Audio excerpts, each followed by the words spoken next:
Welcome to Revit Crash Course for Architects, Session 2, Basic Sketching, Modeling, and Annotation Tools.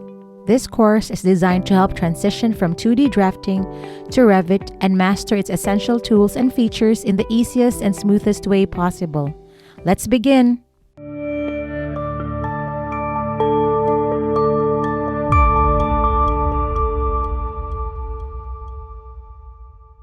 In this video, we'll learn how to use the general sketching tools in Revit, including detail lines and regions, and revision clouds.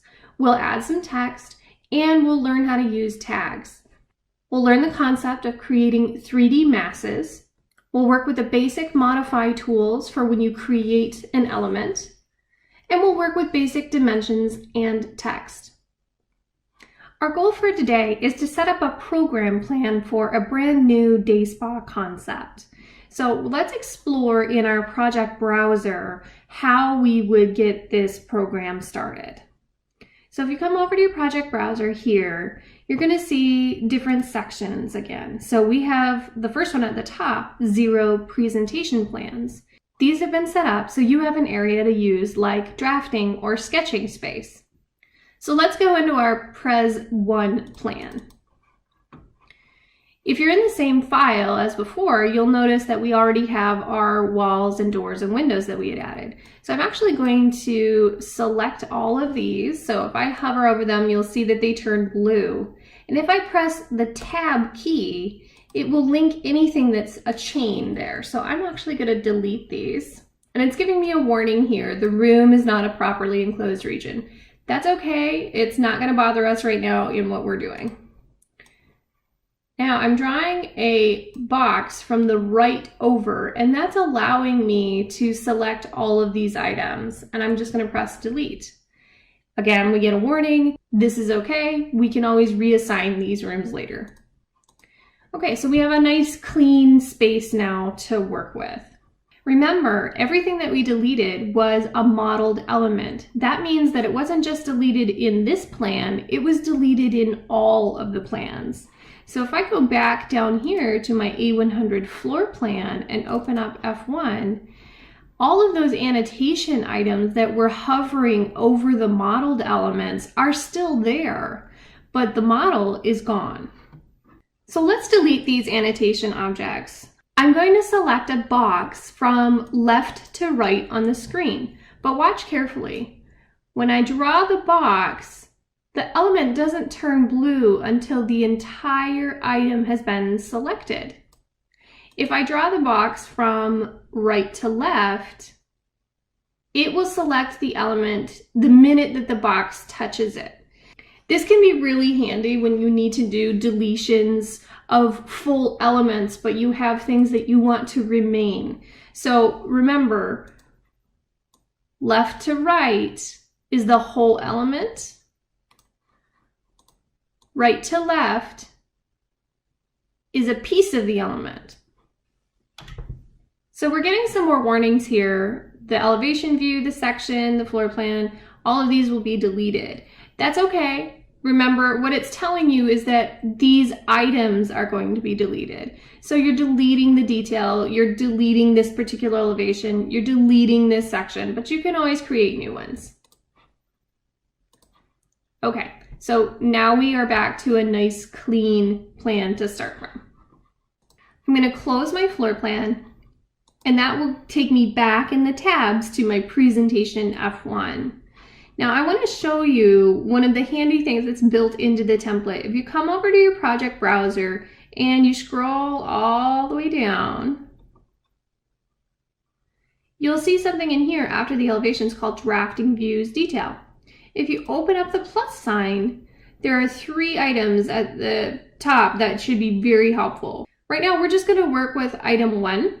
So I'm going to double click on this and you get this whole table. This is everything that's preset in the template for your use. So you can just copy and paste from this page and it will help you learn everything that's in the template. So let's go over this really quick. If I zoom in, these are our standard dimension styles. So I've set up both red and black dimension styles, assuming that red would be temporary. So when you're working along, anytime that you would see red, you know that that's something that you're already working on or something that somebody else has marked up. Our standard sizes are 5/64 for the text size. We'll get into that. You can change it, but we recommend that we leave this size after years of experience. When we set up sheets, you'll see that Revit has a standard text size that it wants to use, but at certain scales, it seems too large. So everything has been custom set up in this template to be at 5/64.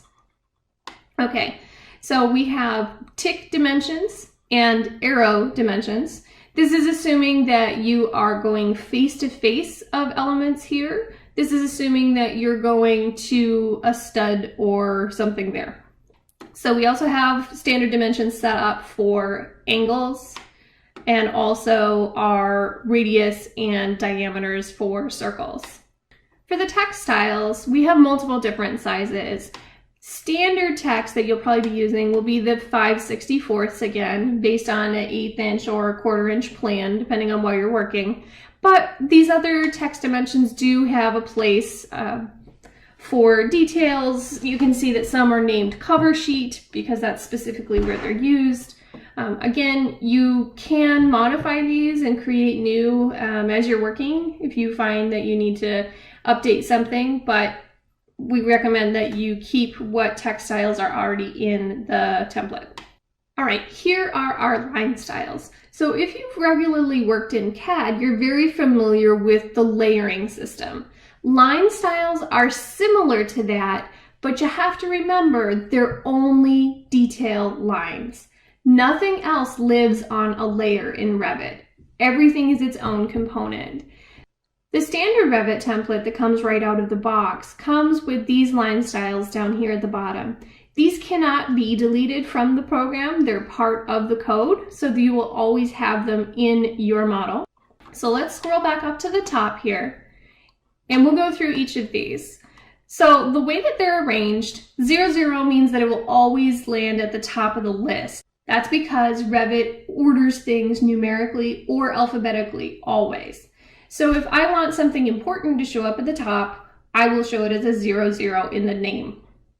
You'll see this sketch line is magenta, it's bright pink. That's because it's intended to draw your attention. And it's used for exactly what it sounds like, sketching. You might need to offset something before you draw a 3D wall. So sketch lines can be really helpful for that in setting up preliminary ideas. Next, we get into the 01 series. 01 refers to the actual line weight. So you see these are very fine lines. Now you'll notice for line weight 2, there's only a single line here. That's because the line weight differences in Revit are very minor. So generally, when you are going up a line weight, you want to go up 2 of the standard line weight widths. So I only have one item in here for the solid black, and then I skip to 3. These are similar to the line weights provided in 1, with a few less options. For line weight 4, we only have solid black and gray. And then in line weight 5, we get into a number of different line weight types. For certain drawings, like finished plans and details, site and landscape plans, you're going to need some different varieties of line types. Line size 5 shows up the best in terms of boldness over modeled elements, so that's why there's a number of patterns in this line weight style. You need to remember though that Revit is meant to be 3D, not 2D. These elements are only for annotation purposes only, so you really shouldn't be drawing your floor plans with these lines. You want to rely on your 3D modeled walls, your 3D windows and doors, and only rely on these lines for specific annotation purposes. We get down to 6, there's only a single solid black line. 7, you can start seeing that these get really heavy, so there's fewer options here, but these might be needed if you've got a large element. For instance, the match lines. This is how we identify different plan areas on sheets. Then we get into 8, 9, 10. These are very large lines. And then you're back down to the standard Revit elements. So most of the time, when you're using these elements, you're probably going to live in the sketch line, the 01, 03, and 05 areas. It won't take you long to learn the standard line weights and the line types. And when you get into some areas of the template, you'll see how these line types have been applied for specific applications. Then we get into our color hatches. So to save time, standard colors have been set up all through the rainbow here, and you can use these in any way that you see fit. They're really useful for program diagrams. They can be used for identifying certain areas in retail shops. They can be used for identifying circulation paths. Anything that you want to stand out on the plan, that's what these are here for. Then we get into our material hatches. Hatches in Revit are very different than hatches in AutoCAD. AutoCAD relies on graphic files, and they're pretty easy to create new hatch patterns. Revit hatch patterns are very different. They're actually code-based files. So it's not easy to just take a standard AutoCAD hatch and turn it into a Revit hatch. And I'll show you an example of this. So this is from the Autodesk Knowledge Network, and its article called Demystifying the Revit Hatch Files. And this can tell you how you can create new ones. I'm just going to go through and say this is not an easy task. So whenever possible, you want to use the hatches that are in the template, and if you ever need anything, you can ask for it and I'll work on trying to develop it. In order to create a new hatch, you have to define it numerically. So you have to understand where the lines are going to fall in an XY axis, and you have to tell them how to rotate. So again, it gets really complicated really fast. So let's go down through these really quickly. These are all filled regions. Ideally, you would only be using these in a limited capacity. Most of the items that you should be using in Revit are going to be the detail components, but occasionally, if it's a custom piece, you need to create a filled region with a hatch itself. So these have been arranged in the CSI divisions. If you're not familiar with it, CSI is the Construction Specifications Institute. Everything is set up by division, and 01 is general work. Division 2 originally referred to site work, and then it was changed to existing conditions. In our case, 02 stands for site work here again. So this is where you would find elements for structural porous fill or earth if you're doing a foundation detail, etc. Division 3 is concrete. That's pretty self-explanatory. Division 4 is masonry. So we have a standard hatch for brick and CMU. And you'll notice the stone masonry ones are in development. They're highlighted because they're too similar to some of the other elements. This one looks like concrete, so it needs to be changed, but it's been preloaded in here so that you can see it. 04 refers to the division, again, masonry. Stone masonry describes the type. 1 means that it's type 1. That's why we have 2 here, type 1, type 2. Black refers to the color of the hatch, and then T and O refer to transparent and opaque. What that means is if I take this hatch and I stretch it over this line, you can still see the line through the transparent hatch. But if I take the opaque hatch and I stretch it over the line and I bring it to the front, you can't see that line. If I bring the transparent one to the front, you can still see the line. That means that you can literally see through the hatch. This is really helpful sometimes when you're identifying existing building areas. For instance, you would put the NIC hatch over the top of an existing plan to indicate that we're not working in that area, but the contractor might need to see the plan below it. The opaque hatches are great because sometimes you want to cover up something else, particularly if you're drawing over a live 3D Revit section. Sometimes the way that Revit does a wall section, for instance, you don't want to see the Revit element below. You might want to create more detail and use an opaque element over the top of that. Okay, so let's keep going down here. 05 refers to metals in the CSI divisions. You'll see here that we have aluminum. There's linear metal. This would refer to like a exterior siding product or something like that. There's a metal grate also. Then we get into division 6, which is wood. Divisions 7 and 8 refer to thermal and moisture control. and openings. You'll notice that I don't have anything listed here under 7. You're going to have some standard elements that will be in this, but most of those are 3D or prefabricated 2D components. For Division 8, because it's all based on openings, you're really never going to have a hatch for that. Division 9 gets into finished materials. So we have acoustical materials, and again, these ones are highlighted because they're under development. So these acoustical materials are usually referring to wall panels that are applied in a space, but they could also be a tackable surface that absorbs sound for acoustics. Then we get into this APC. This stands for acoustic panel ceiling. So we have a solid hatch, a 2-foot by 2-foot hatch, a 2-foot by 4-foot hatch. The hatch patterns are a little bit small, so I'm actually going to copy these, and I'm going to come over here to the side, and I'm going to paste them, and I'm going to stretch them up so that you can see what these actually refer to. And there you go, that's a 2 by 2 ceiling grid, and this one is a 2 by 4 ceiling grid. Now these are different than the 3D ceilings that we put in our model in our last video. There are very few limited situations where you should use this hatch. Okay, I want you to use the 3D ceilings as much as possible when you're doing your reflected ceiling plans, because those are smart ceilings. They're set at a certain height, they'll show up when you cut a section through the building, but when you look at those ceilings, they actually refer to these hatched patterns.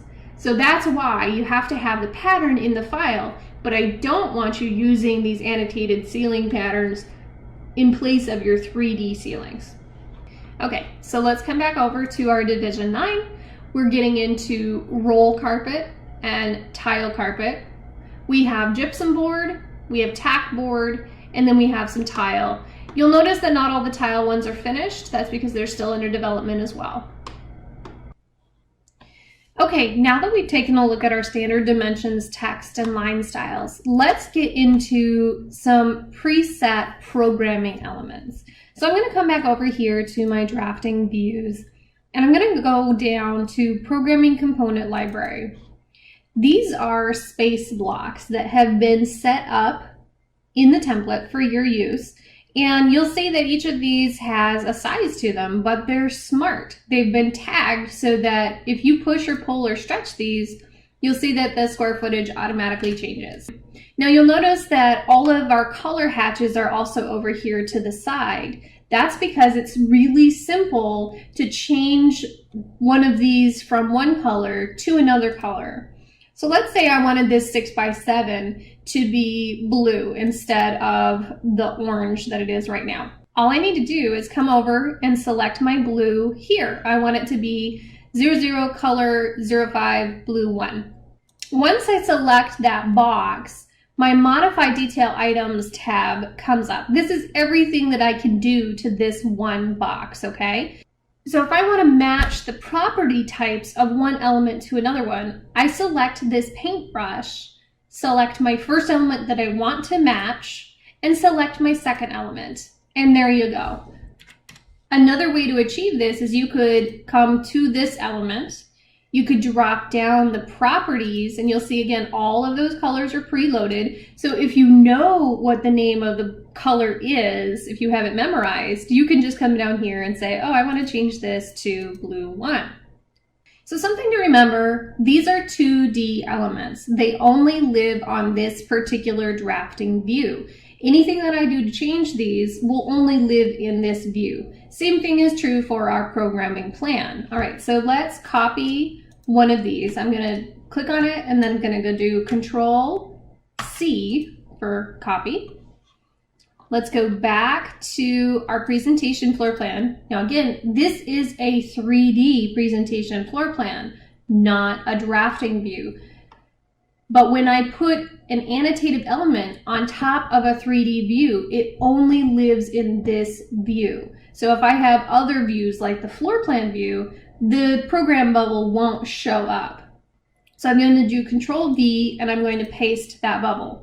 Well, what happened to that little tag that was on top of this? When I copied it, I only told Revit that I wanted to copy the program bubble. I didn't copy that program tag. So let's go back to our component library. You'll see that each of these has a tag. If I click on the tag, it turns blue, and you can see the title of this tag is called Program Bubble Tag. It's been specifically created to tag filled regions. So let's go back to our presentation plan, and I want to annotate this. How do I do that? Let's go up to our Annotate tab, and I'm going to tag by category.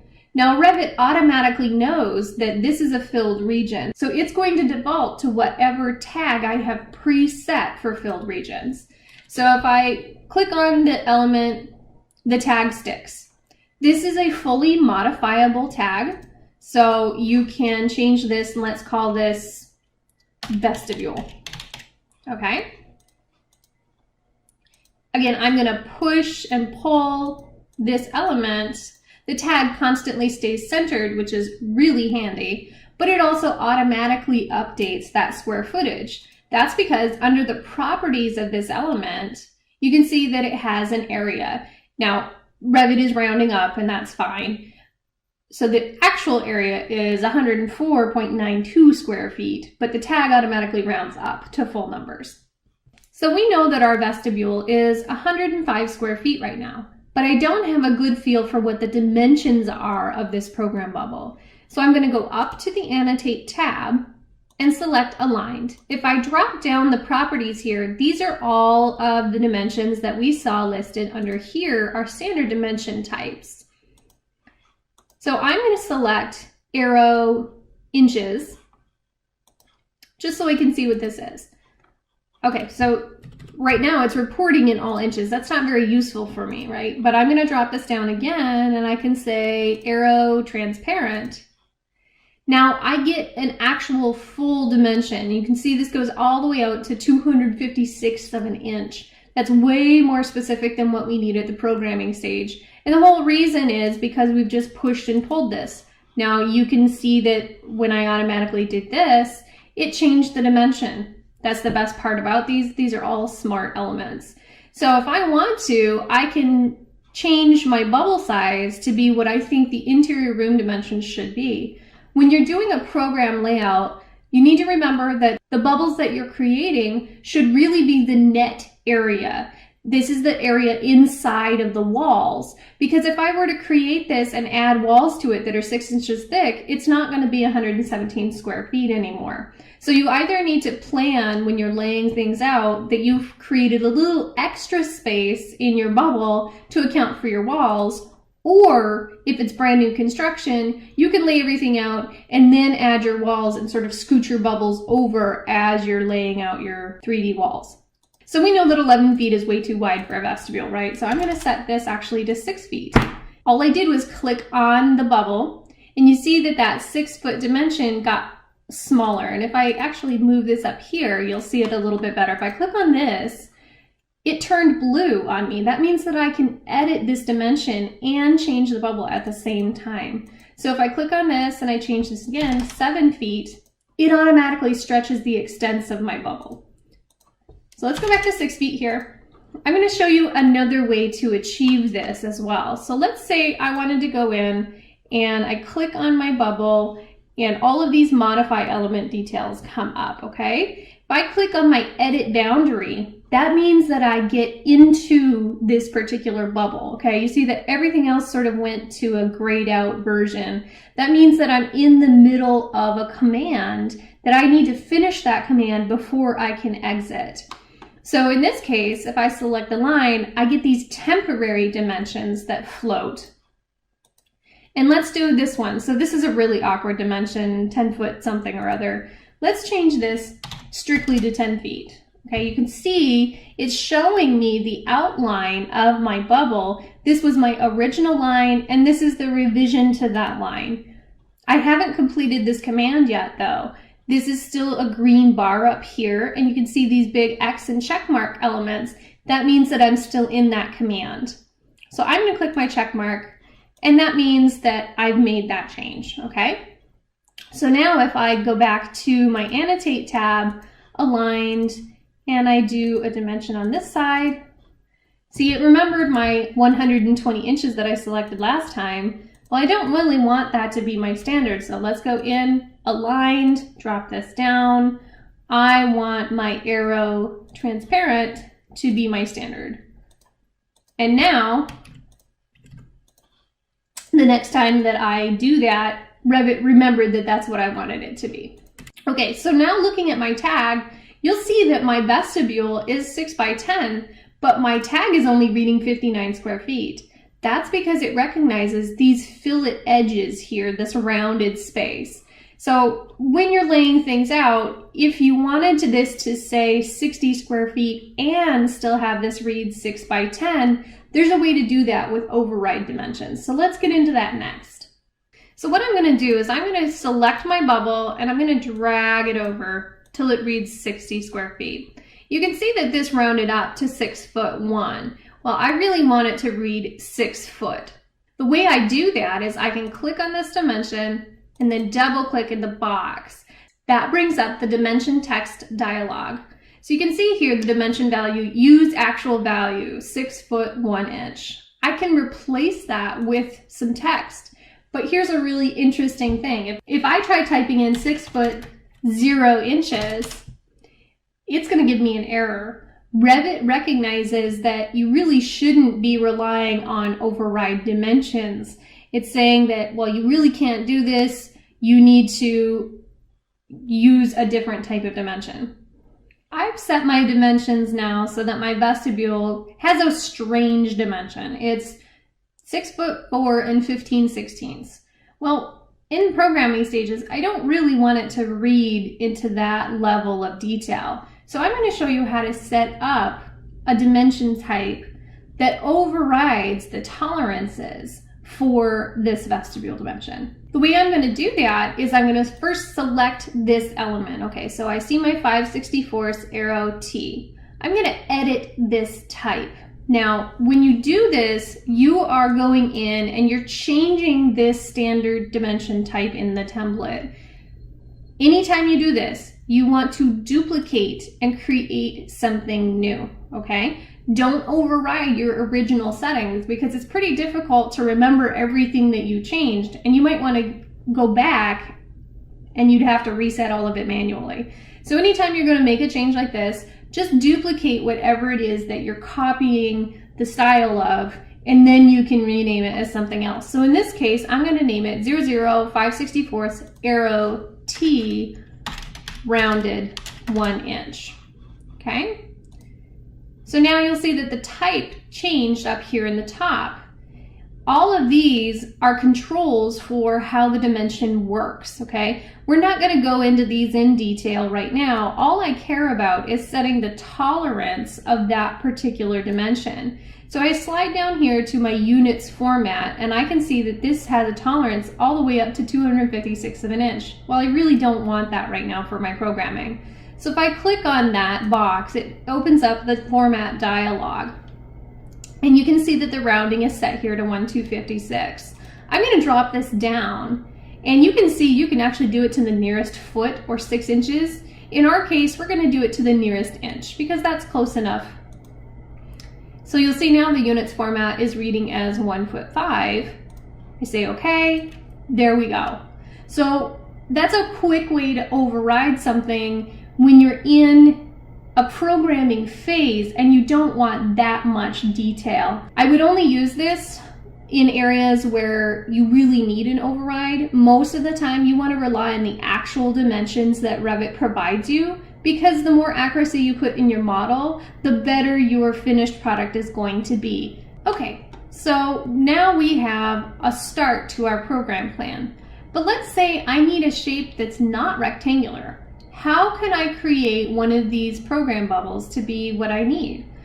Well, let's start this way. Let's copy this guy. You can either do copy, control, and paste, control C, control V, or when you click on it, you can come up to your modify detail elements and you can click this button right here, copy, CO. You see how it turns one circle into 2 circles.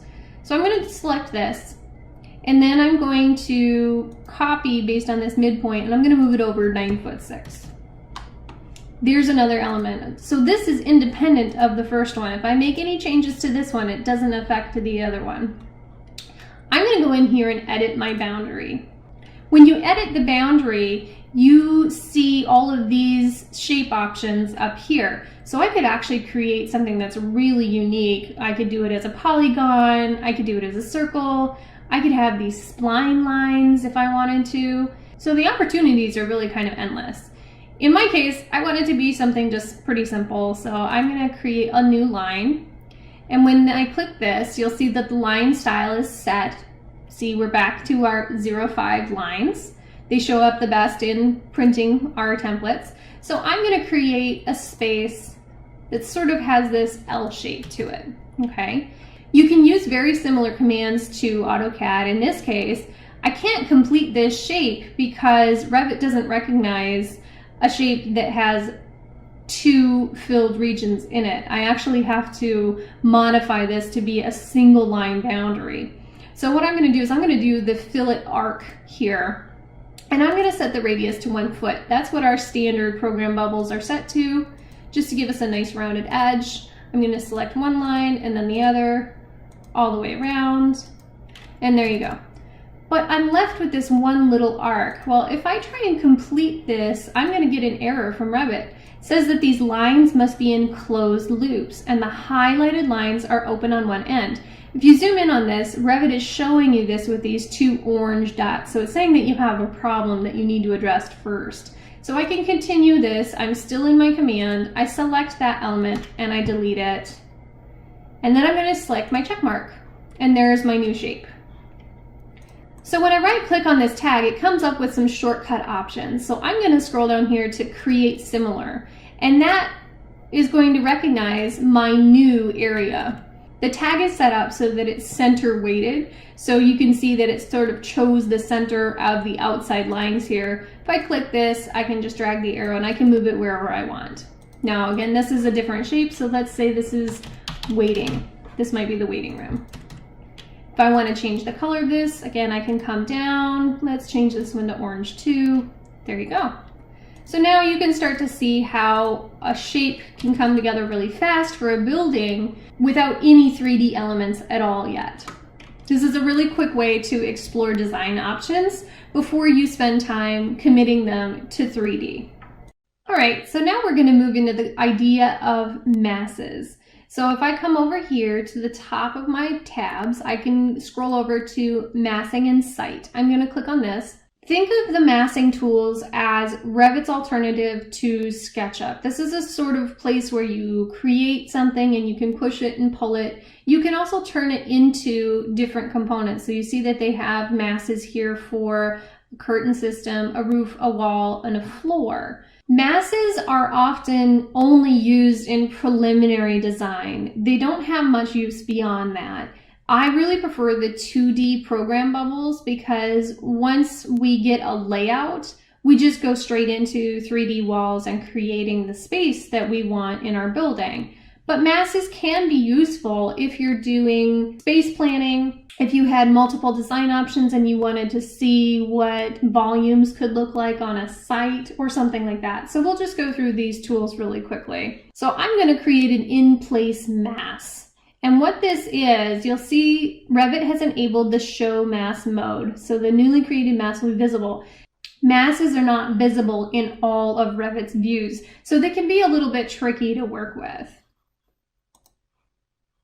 So first thing I'm going to do is I'm going to name this mass, and I'm going to call it Volume 1. And you can see it gave me that grayed out thing again. That tells me that I'm in the middle of a command. So I need to create something and then finish it before I can get back to my standard model. So in this case, I have some of these same similar draw tools as I had before. And I also have work plane tools. So I can tell it where I want this work plane to be set. So if I click this, it opens up a work plane dialog. So I'm going to say, okay. That tells me I'm working on the first floor. And then I'm going to start to create this. I'm going to sketch this. You'll see that my work plane is showing in this blue area here. I just created the rectangle, and you can see that Revit automatically shows you the approximate dimensions as you're working. I can do a similar thing with fillet corners on this if I wanted. So I select my radius here, checkbox, 1 foot, select this line, and there you go.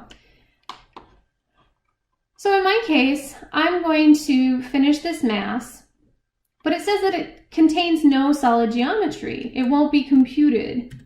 That's okay because at this point, I'm only using it for reference.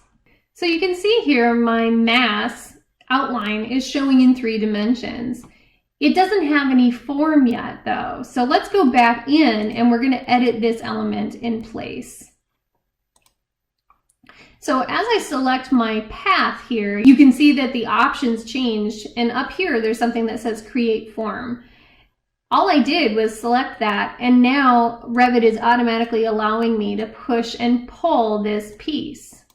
I can skew it, I can splay it, I can do whatever I want to it. In this case, I'm just going to extrude it up, and I'm going to finish that mass, and there it is. You can see these elements here. These are actually automatically created floors. So Revit recognizes that I created this mass on the first floor, but I bypassed the level that's already set in here for the second floor. So it automatically created that volume for me with a mass floor. And I can tell that when I click on it and I come over here to my second floor. So all of these dimensions are automatically created. It tells me the perimeter of that floor area, how much space there is, and the exterior surface and the floor volume. So this can be really helpful if you're creating a new building and you need to do a quick comparison of option designs. How big is this space? Again, if I push and pull these elements, I can make my mass larger or smaller. If I keep going up, you can see that it now adds a third floor. There are only 3 levels preloaded in our template, so it's only going to create those 3 floors. Okay, so here is our very simple mass block building. Let's create a floor automatically based on this mass.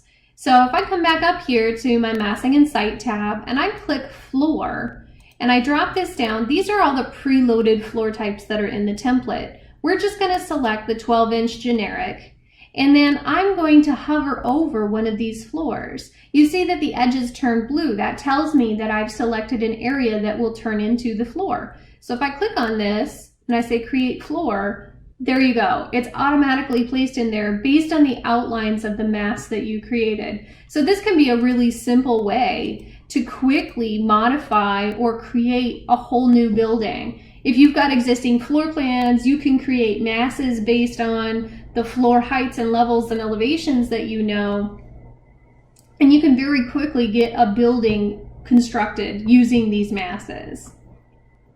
So let's go back to our programming plan. Now I'm actually going to open up my programming document that has been pre-established for our day spa program.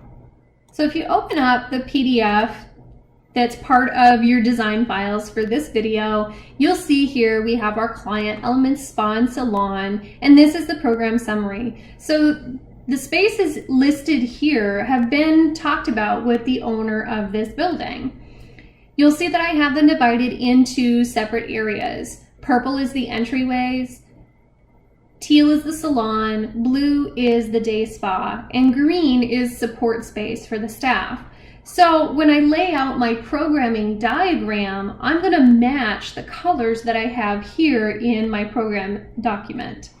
For the purposes of our training video, I've set up my screen so that I can see the program and the Revit side by side here. All right, so first we have our main entry vestibule. That's where we were getting our 6x10, 60 square feet.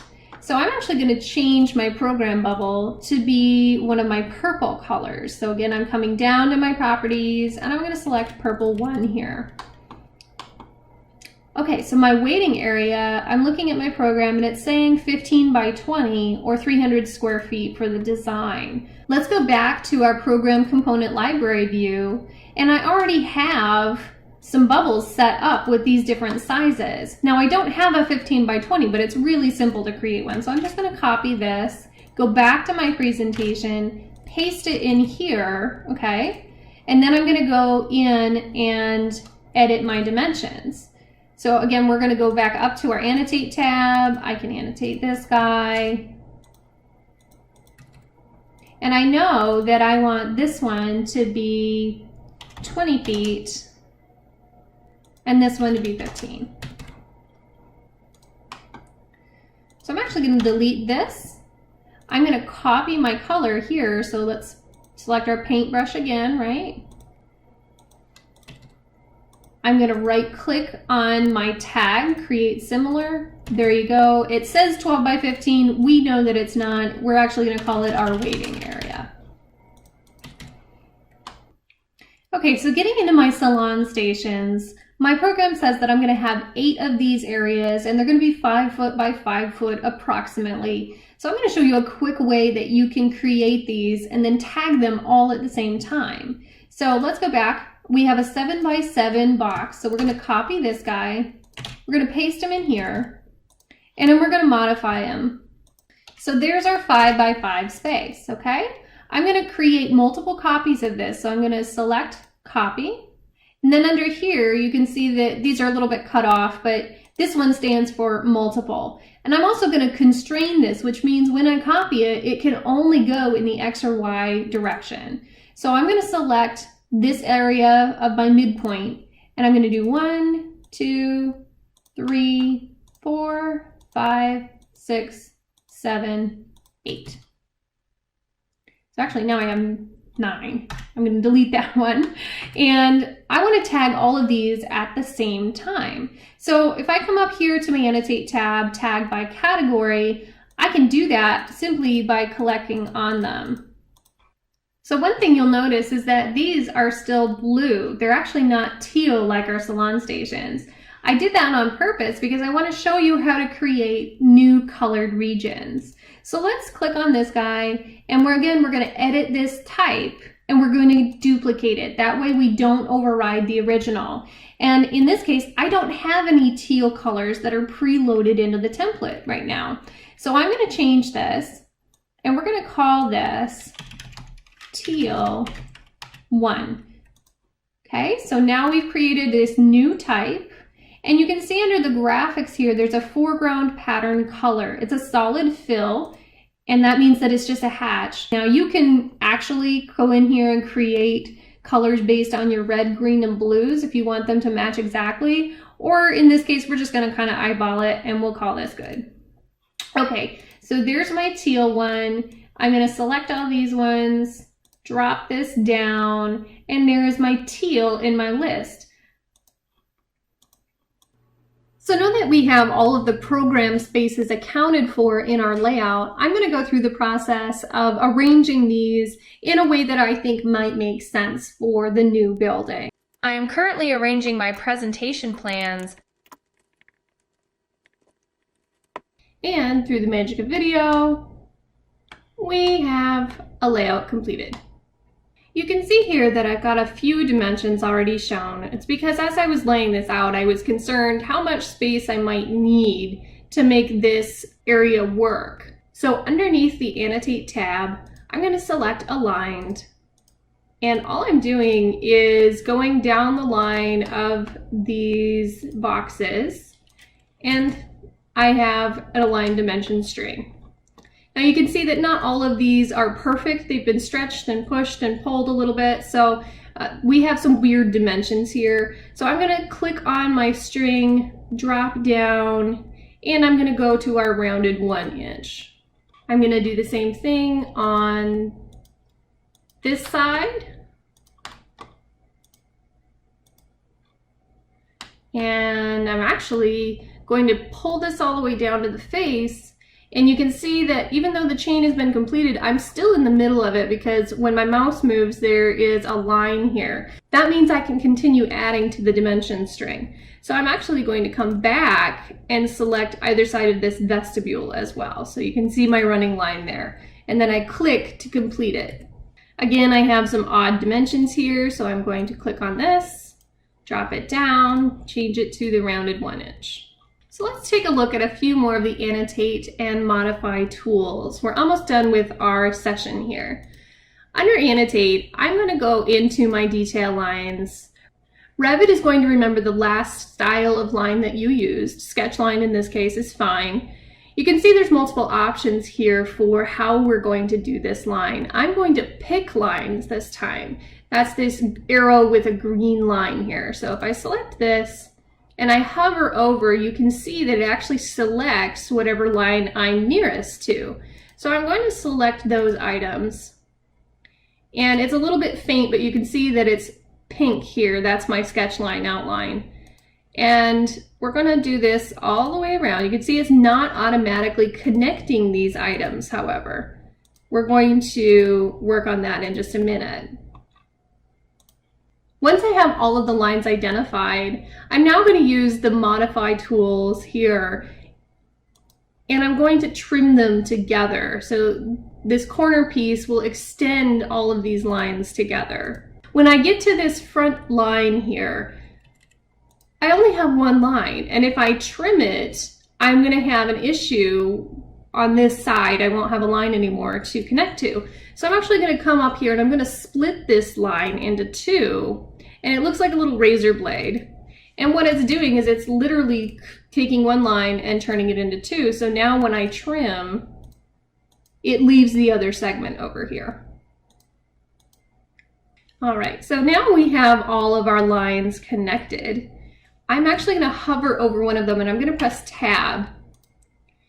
And when I do that and I click, you'll start to see these circles, and that tells me where everything's connected. So I thought that I had connected all of them, but it turns out I haven't. So the chain ends here. And now that I have all of these circles and they're shown as open dots, that means that the lines are connected in a chain. What I want to do now is use the offset tool, because I know that these are net square footages. They're not gross square footages. They're not showing the outline of my exterior wall, for instance. So I'm actually going to take the offset tool here in the modify tab.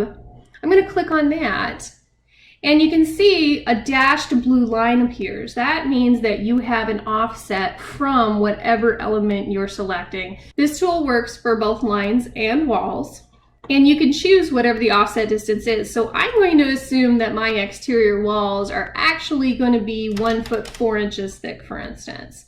And you can see that it increased that distance. Now you can see there's a couple more options here. It's cut off a little bit. This says graphical, this says numerical, this says offset, this says copy. If I don't want a copy of the lines, I can uncheck this and it will actually offset that line itself, and it will still connect to the lines it was with before. So I'm going to actually offset the entire chain.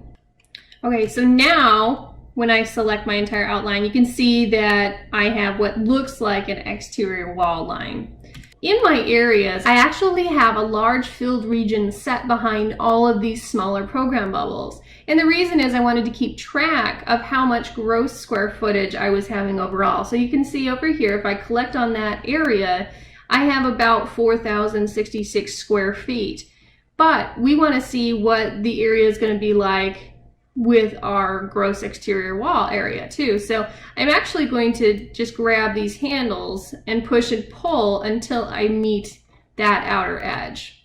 Now you can see here, the vestibule was not included in this original area. So if I want to modify that border, I actually have to go in and edit my boundary up here. So I have my green tab because I'm still within my filled region, and I'm going to edit that boundary. So here's the line. Again, it's a single line here. If I want to connect something into it, I really need to split this line so that I can trim. And then I can still use my pick lines and select the pink reference on the outside. And then I can trim those. Once I'm done, I click the check mark, and now my area has been modified.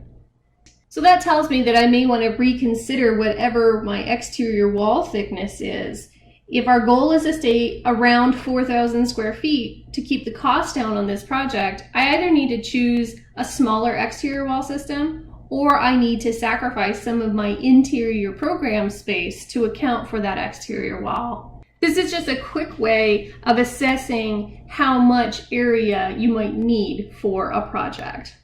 So let's say that I talk with the owner and she's pleased with this layout, but she wants me to swap the way that the salon and the spa are. Rather than completely redo this entire layout, the simplest thing I can do is actually mirror the entire floor plan, and that's another modify tool. So let's select everything. You can do your box from right to left or left to right in this case. As long as you select the entire area, it will work. And let's come up here to the mirror. You can see that you can draw an axis line and then it will mirror this plan however you want.